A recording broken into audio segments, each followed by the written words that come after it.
So today I'll be giving my prediction for Claressa Shields versus Savannah Marshall. I think was this fight for the Undisputed Championship at middleweight. Both these fighters are champions themselves. Shields holds the WBA, the WBC, and IBF belt, and Savannah Marshall holds the WBO belt. This is definitely one of the biggest fights in women's boxing. I feel like women's boxing often is disrespected because it doesn't get enough attention that it deserves, the coverage that it needs. There's a lot of mismatches that be going on. It hurts you even more when you really have some entertaining fights like Amanda Serrano versus Katie Taylor, and only for 2-minute rounds, and there are only 10 rounds in total. When realistically should be 12 rounds, 3 minutes. And if that was able to put more into place, then you would see a lot more knockouts. Because I seen Amanda Serrano fighting people, and she's on the verge of knocking them out. Then she runs out of time in the fight, and if she had 3 minutes, I definitely think she would be able to get more knockouts. Okay. That being said, though, this is definitely going to be a very competitive fight, but I still have the GOAT winning. Claressa Shields, to give a little background information on her, she has been a champion in 2 weight classes, undisputed. She's fought some really good fighters like Franchon, Cruz-Azern, Christina Hammer, and so forth. She did face adversity in one fight, getting dropped, which I think could be a disadvantage to her against Savannah Marshall, who's the big puncher herself, who was defending her belt for the 5th time.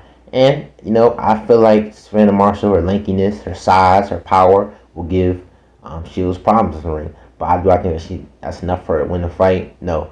I think that, Shields is a much, much faster boxer. She's quicker. She has very, very good footwork, defense. The only thing she seems to really be lacking is some power. She makes up for combination punching. She does a lot of punches and bunches that can work for her. But she still has to be very, very careful when going to the UK. Because we already seen that Conor Ben tested positive for clomifid, which is used to help mask PEDs and all that. I already explained that in my last video.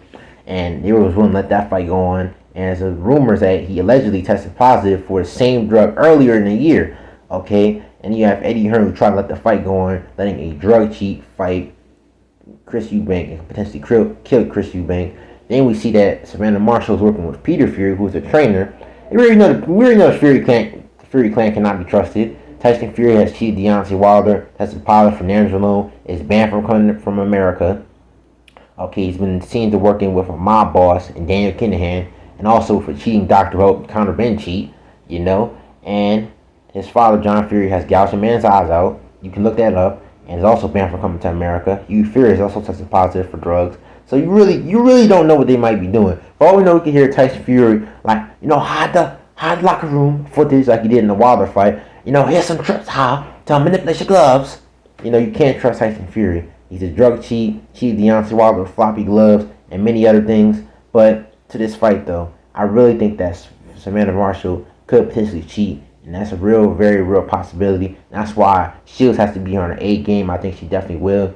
She has to be careful that she can't get hurt. Because we already know how UK judges be. They be giving imaginary rounds to fighters, and it's ridiculous. We already know. You already seen Jack Catterall versus Josh Taylor. Where a lot of people felt like that Taylor, he lost that fight, and that Catterall was robbed. I feel like Marshall will be struggling with the speed, the slickness of Shields. I feel like Shields will be using her jab, throwing combinations of bunches like left hooks and right hooks to the body. Counter punching Savannah Marshall. Savannah Marshall is trying to come in and set her own offense, catching with the right hand, different shots, and staying out of the way of punches. I feel like Marshall has success for about 3 to 4 rounds, going down to the body, using her combinations, using her size and her power. But however, I think that she would be too slow for the footwork of Shields. Shields will be evading punches, and I think that Shields will ultimately win the fight by out punching her, timing her, and being the much better boxer, using her jab and all that. They already fought in the amateurs where a lot of people feel like that Savannah Marshall, she lost that fight, and that Claressa Shields, she won that fight. And I definitely think that Claressa Shields can reclaim the victory that she got robbed of in this fight. However, I think that, like any fighter, Marshall has a puncher's chance. If she can hurt or drop her, the judges might sway that and give her more rounds she actually deserves. So I think that Shields will win 6 rounds and that Marshall will win 4 rounds. I think it would be a competitive fight. I think that we're going to see Shields' masterful boxing ability, using the jab, punching in between, using the counter punch, and evading most of the shots of the slower and heavier fighter. And Marshall, like I said, she still has a puncher's chance. If she can inflict her size, use her power, I definitely think she could beat Shields. But I'm ultimately going with the unanimous decision to win for Clash of Shields. This is not Seem to Dream. Rocking his head and next is asleep. I'll holler at another one. Peace.